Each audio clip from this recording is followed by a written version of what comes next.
Hey, welcome to our first real introduction or real study in covenants.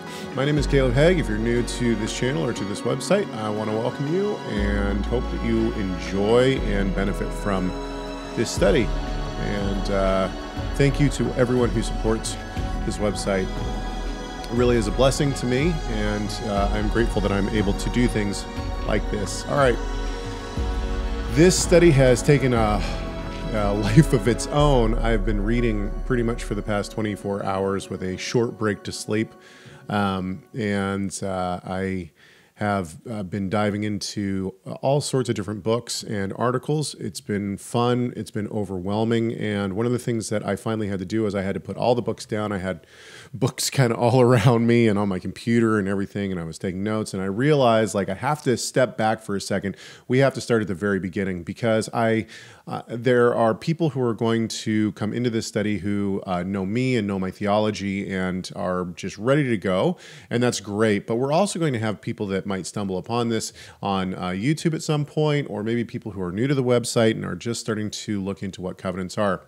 So let's start at the very beginning. First of all, what is a covenant? We'll talk about that in just a second. But first, I think it's important to note that for me and for many other scholars, and many, not that I necessarily am a scholar, but for many scholars and many theologians, and for myself, I believe that our entire faith is built upon covenants. And that's kind of what this entire study is going to look at, and why I believe that, and why I hold to that. I also believe that the gospel message itself is built on covenants. And we're going to talk about that, and we'll get into that today, and why I think that. So let's move real quick let's try to define what a covenant is. Excuse me. There was a good article, and actually I pulled this up. So just some of the articles that you can find on online. Let's see here. Where am I? Let's see who this is by. So this is by the Gospel Coalition. It's called Why I Believe in the Covenant of Works by Justin Taylor. It was published on May 11th, 2012, so it's been some time. It's been, 11 years since this was published, but it has some really great things in it, and it talks about the covenant of works. In this, he gives several definitions. You can see right down here, I've highlighted. We're going to read this right here. What then is a covenant? Gordon, I think it's Hugenberger, anyway, defines a covenant as an elective as opposed to natural, that is family-like relationship of obligation established under divine sanction. This is actually interesting on a couple of levels, and I think we'll get into this more when we look at specific kinds of covenants. But it is argued that the covenants made with Israel are made with Israel because it's not a family. It's not contained to a family. It's not specific to a family. That's important for our study, because the idea of covenant being given to Israel and only Israel, was connected by bloodline. And so it is argued by some, not by all, but by some, that a covenant would not be necessary if it was just given to a family. It would have been necessary to bind families, that is, different people groups, together so that they were connected through something besides blood. And we'll get into that more as we go along. Okay, so let's go back to our definition here of what a covenant is. And it says, so it's a elective as opposed to natural. That would be like family-like relationship of obligation established under divine sanction. This also is important too, and we can talk about this for a few minutes. What about covenants today? There are many people who don't believe in God, would consider themselves atheists.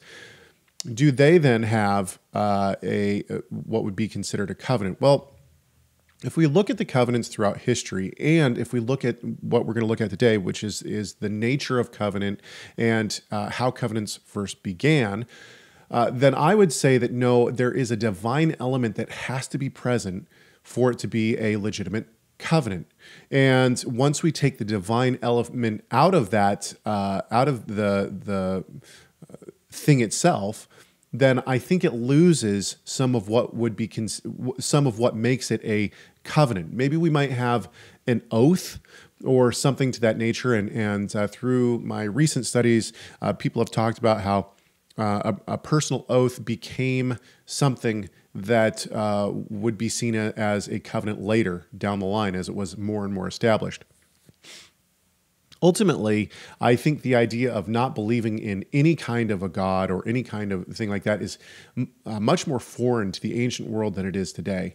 And so we run into the problem of, well, if things were attached to religion and to the cults that were present in the time, if they were intertwined with those things, can they be taken away from those things? And I think that that's something that we would have to ponder and talk about more. Okay.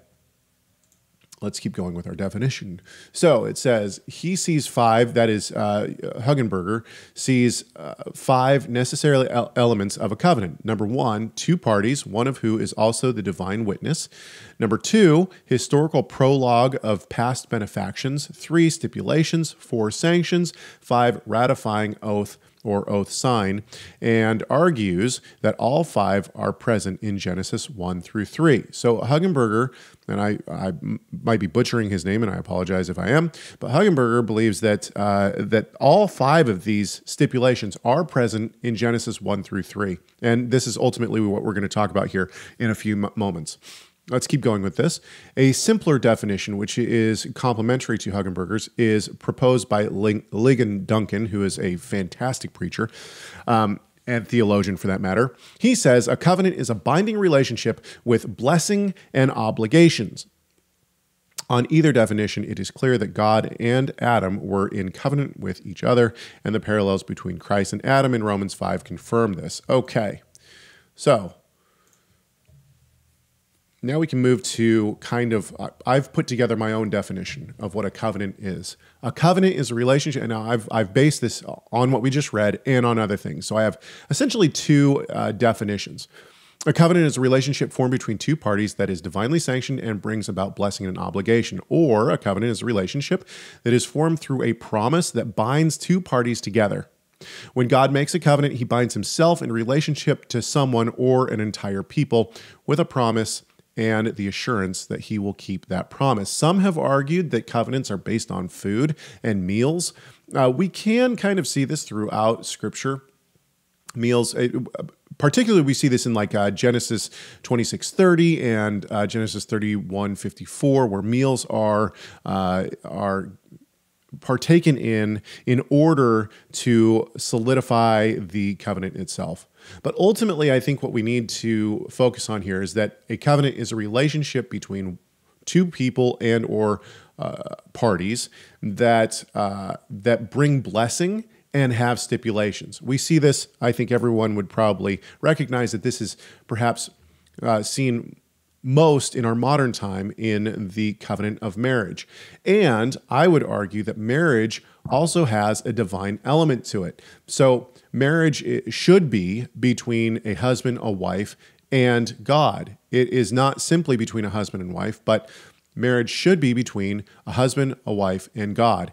And I would say that that doesn't necessarily have to be the God of Israel, that the pagans would bind themselves together in covenant relationship with the oversight of their gods as well. So marriage was, now we see biblical marriage as being bound together with the God of the Bible, right? This is how we see biblical marriage. But ultimately, the covenant of marriage, I think, could be made with the false gods as well. Not that they are real gods. I mean, we could go into so many different aspects here of theology and how that works. But for now, we can simply say that there is a divine element in the covenant of marriage, and that marriage is a covenant.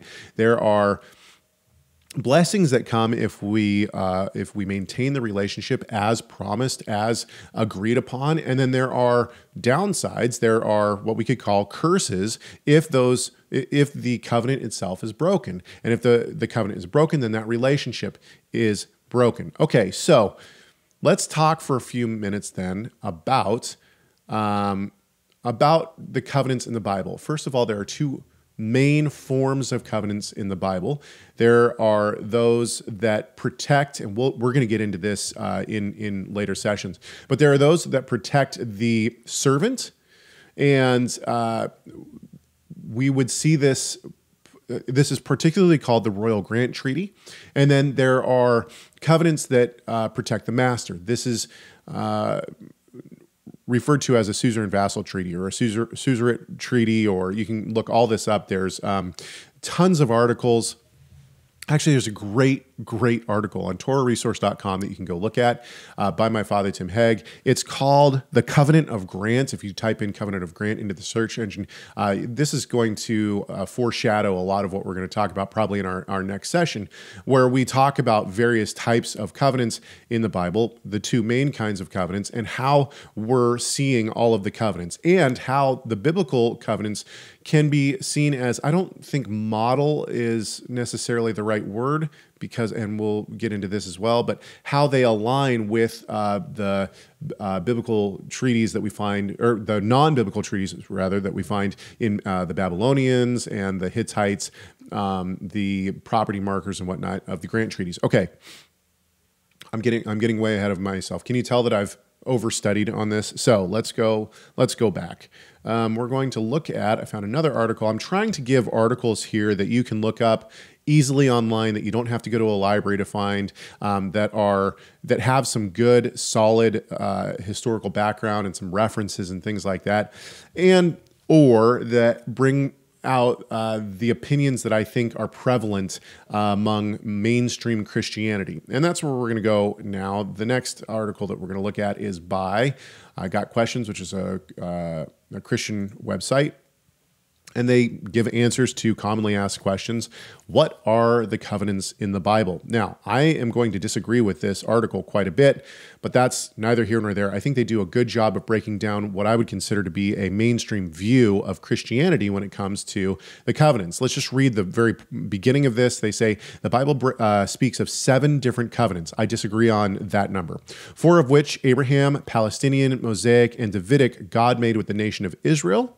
Of those 4, 3 are unconditional in nature. Now, we already have maybe a contradictory to what I said earlier when I said that some scholars believe that the covenants are given specifically that the covenants are given to Israel because there are more than one people group. In other words, it's more than one bloodline that are coming together and need to be bound together to be able to get along, essentially, and to enjoy the blessings. So they bind themselves together through these covenants that God has made with them.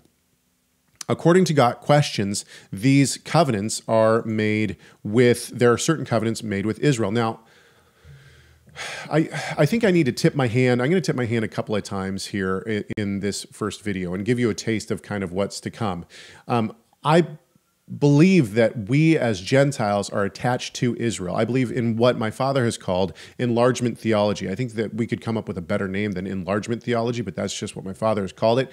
And this belief is that as we come in a covenant relationship with God, that we attach ourselves to Israel. Now, we're also going to talk about various things like dispensationalism and covenant theology. Dispensationalism is very concerned about the relationship of the church as opposed to Israel. And within Christianity, I think that it is a very prevalent and overwhelming view of the church today that the church is other than Israel, that Israel's over here and then the church is over here. And they're not the same. And what enlargement theology would say is, no, you have Israel as the people of God that are to hold the covenants and are to mediate the land of Israel, the place where the physical representation of God is manifested in the land of Israel, in the temple square and whatnot. And as Gentiles from the nations come into covenant relationship with God, namely through Christ or through faith in the coming seed, depending on when a person is born in time, they are then attached, they are adopted into the people of Israel. And so you have a mixing of bloodlines because there's a mixing of bloodlines because you have Gentiles coming into and becoming part of the nation of Israel. Now, this has to be distinct from the modern day nation of Israel. Obviously, when a person becomes a believer in Christ today, they do not become a citizen of the modern day Israel that is in the land today. The modern day nation of Israel is not religious in nature. Obviously, that could be debated, but their politics are not religious in nature. The nation itself is pulling away from religion. Now certainly there is a overwhelming amount of religious Jews in Israel, but the majority, I believe, are actually not religious. They have detached themselves from religion, and so. I'm not saying that a person comes to faith and becomes a citizen of that people group, but the nation of Israel that God made a covenant with and that the land is promised to, the Gentiles they are adopted into that nation. We see this in Ezekiel when the Gentiles get land rights once the Messiah has come, right? And once the prince is in the temple, the Gentiles get land rights. And so we see that the Gentiles are becoming part of the nation. Now, this goes contrary not only to mainstream Christian doctrine, but it also goes contrary to Jewish belief and Messianic Jewish belief. It goes contrary pretty much. It's just contrary to most doctrines. Most people would see Gentiles not becoming part of Israel, or they have to convert or something like that. I don't believe any of that. I believe that once you become a covenant member, you are part of the covenant people of God, which the Bible calls Israel. So, okay, let's go back to this article by Got Questions. They say the Bible speaks of 7 different covenants, 4 of which, Abrahamic, Palestinian, Mosaic, and Davidic, God made with the nation of Israel. Now, it's certainly true that God made the covenant with Abraham. That is, and we're going to talk about what kind of covenant and all that kind of, all those kind of things. And the point here is that the Abrahamic covenant is actually the model that is used by Paul and others to show that the Gentiles are actually part of the covenants. The Abrahamic covenant is a land grant treaty to his descendants, but it's also to say that all the nations of the earth are going to be blessed through the coming Messiah, which is the Davidic covenant, right?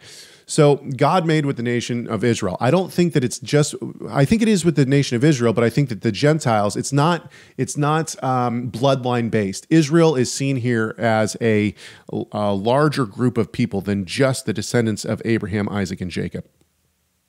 Of those 4, 3 are unconditional in nature. That is, regardless of Israel's obedience or disobedience, God still will fulfill these covenants with Israel. We're going to talk about this in a later session. One of the covenants, the Mosaic covenant, is conditional in nature. We're going to talk about that as well.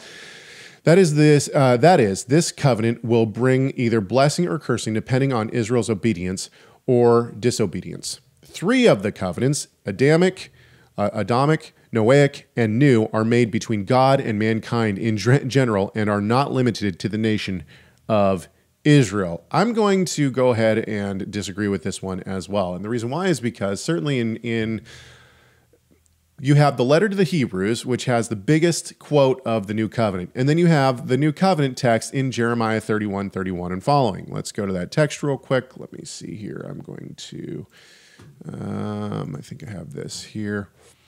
Okay, we can disregard this for a second, and let's go here to Jeremiah 31 and following. Behold, days are coming, declares the Lord, when I will make a new covenant with the house of Israel and with the house of Judah. Not like the covenant which I made with their fathers. Whose fathers? Not everybody's fathers, but the house of their fathers, that is Israel and Judah, in the day I took them by the hand to bring them out of the land of Egypt. My covenant which they broke, although I was a husband to them, declares the Lord. But this is the covenant which I will make with the house of Israel. So it doubles down on the house of Israel. After those days, declares the Lord, I will put my law within them, and on their heart I will write it. And I will be their God, and they shall be my people. They will not teach again each man his neighbor So on and so forth. Okay, we don't need to read the whole text. But ultimately, the point here is that the new covenant is made with the house of Israel and Judah. And this is one of the things that Walter Kaiser has hit really hard on, and other scholars, is that the new covenant is not made with all the nations. It's made with Israel. And this is one of the reasons that, first of all, we'll talk a lot about this when we look at dispensationalism, because the dispensationals didn't know what to do with the new covenant. And so the original dispensational belief was that the new covenant actually was not for the church. And so we'll talk about how they dealt with that, and how they see themselves included in Christ's words of the new covenant and Hebrews and all these kind of things. But ultimately, the dispensationalists originally realized that this was a problem, and so they pulled back from the notion that the new covenant is made with all the nations. And the reason why is because it says right in it that it's for Israel and Judah. Now, if we take an enlargement theology, that is that as a Gentile, I come into covenant relationship with God, and therefore I'm adopted into the people of God, which is Israel. Okay, God's covenant people are Israel, and so I, therefore, as a Gentile, am adopted into Israel. All of a sudden, guess what happens? The new covenant applies to me, right? I now am a beneficiary of the new covenant because I am seen as a part of Israel. Once again, not modern day Israel. I don't gain citizenship into that Israel, but I gain citizenship into the Israel of the Bible. And ultimately, that the Israel of the Bible will eventually have the land. The Messiah will come. He will rule. He will rule from the temple, right? And the people in the land. Israel will be in the land. And all the nations will come to worship him. Okay, so I think that Got Questions actually has this wrong.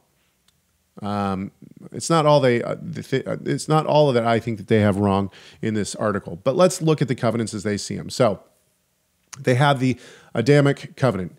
Can be thought of in two parts: the Edenic covenant, innocence, and the Edamic covenant, grace.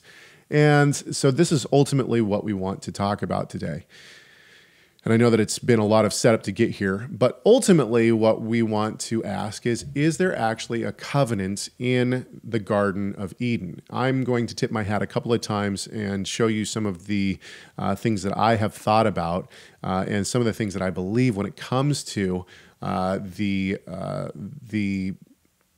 a lot of people call this the covenant of works. So the Adamic covenant, or the covenant with Adam, is seen as the covenant of works. Why is that? Well, it's based on works, right? It's based on the notion that God says to Adam and Eve, to Adam, all these trees are for you, but if you do one thing, in other words, if you do this work, then then it changes, our relationship changes. So remember that we talked about the covenant being a relationship between two people with a promise and blessings. Well, if we think of the relationship of Adam and God in the garden, then we do see some kind of a covenant relationship. The relationship it's a perfect relationship, right? They are dwelling together in unity. And this is really where we come into the gospel message, because you have to have the fall of man to have the gospel message, which is the redemption of man through covenant as well.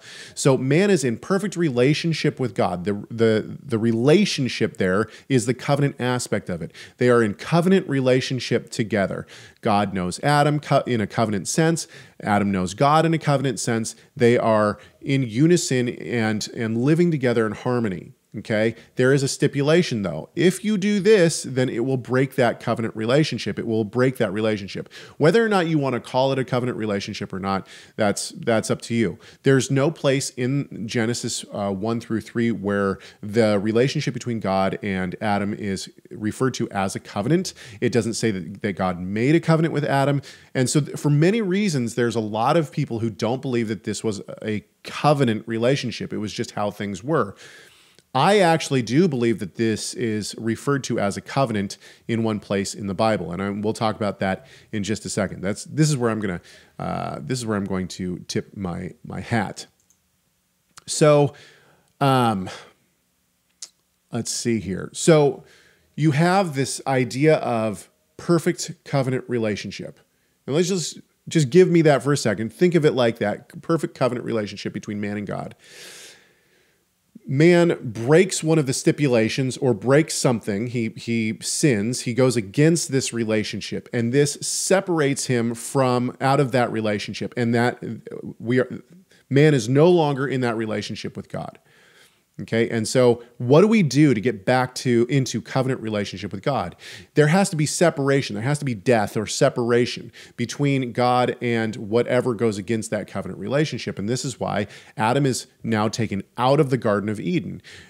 Adam is separated from God and is no longer in that covenant relationship with him. Things change, right? Sin enters the world. Adam realizes that he's naked. All these things happen. He's kicked out of the garden. He's not allowed back into the garden. Now, there has to be a way back, right? Isn't there a way back? And of course there is. This is the gospel message. And a lot of people will say, well, okay, yeah, we're redeemed, right? The gospel message is that we're redeemed. And I would add to that, well, we are redeemed by coming back into covenant relationship with God. And so what I would say is this, let's ask the question, where does the Bible actually talk about the what we'll call the covenant of works? This is what many people refer to it as. This came about in Reformation theology, and Calvin really kind of hashes this out. We see this in covenant theology today, is this notion of the covenant of works. And of course, it's never called the covenant of works, but the idea is that it's based on works. If Adam does something, then he is out. If he doesn't do something, if he doesn't do this work, then he's in. And this is why it's called the covenant of works. You can read a lot about the covenant of works. I already showed you that article by the Gospel Coalition. And now I'm going to show you where I think that the Bible actually, and this will really tip my hand as to some of the later sessions that we're going to do. This is what I write in my notes. The term Old Covenant is only used one time in the Apostolic Scriptures. That is 2 Corinthians 3:14. It is my belief that this is a reference to the state of man before coming to Christ. This would mean that man is in the state that Adam was in after the fall, not in covenant relationship with God and under the condemnation of sin. If this is the case, and Paul references this state as the Old Covenant, then Paul is actually calling what many have referred to as the covenant of works, or the state that man is in once the covenant of works is broken, right? Man eats the fruit, and now he's under the condemnation of that covenant.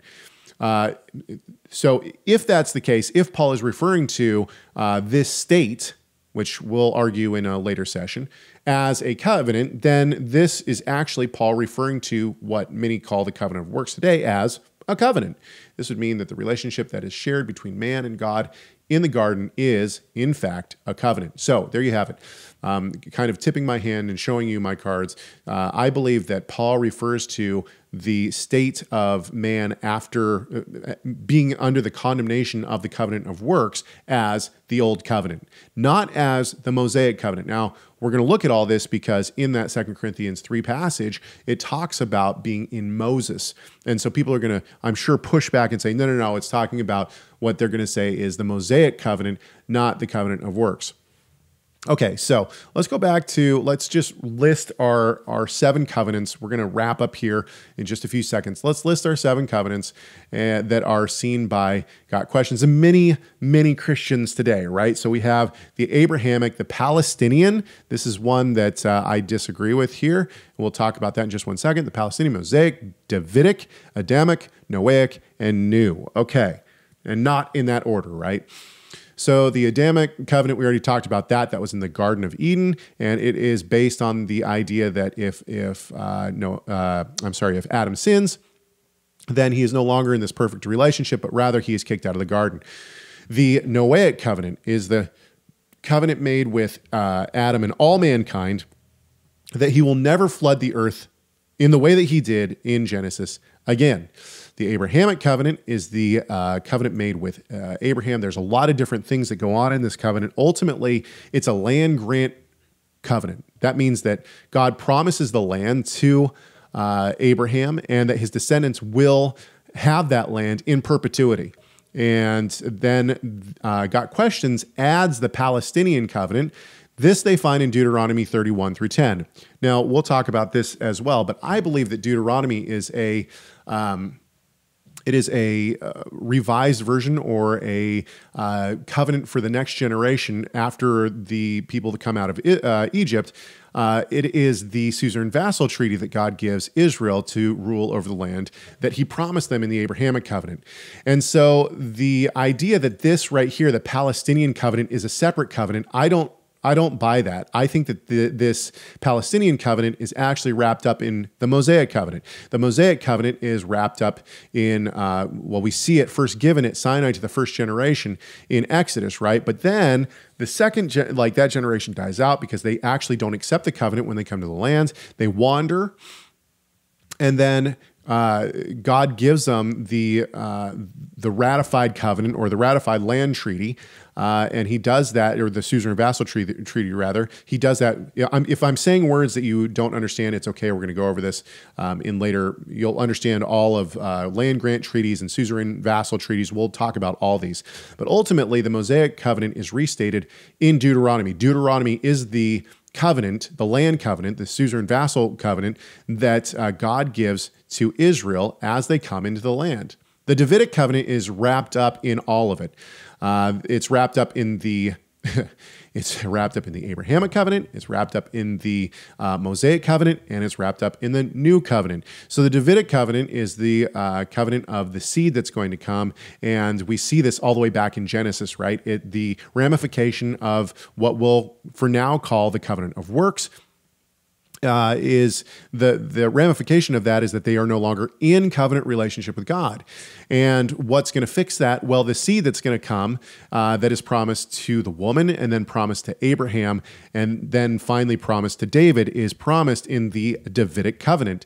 And then finally, we have the new covenant. And the new covenant, I am going to argue, also is new, but not in the ways that so many people think. In fact, it's new in just one way. There's only one new thing about the new covenant. Throughout this series, I think it'll become quite clear that I believe that not only are all these covenants wrapped up, but essentially we could see them as all part of one covenant. It's all one covenant, and it all governs our relationship, our personal relationship with God. So we see the benefits of for the master, that is for God, if the people revolt and don't keep the covenant. So God is protected in that. We see this a lot in like the Abrahamic covenant. We also see blessings for the people, right? If people are loyal to God, then he will bless them. In the Abrahamic covenant, we see that the servants or Abraham and his descendants are blessed. They're blessed.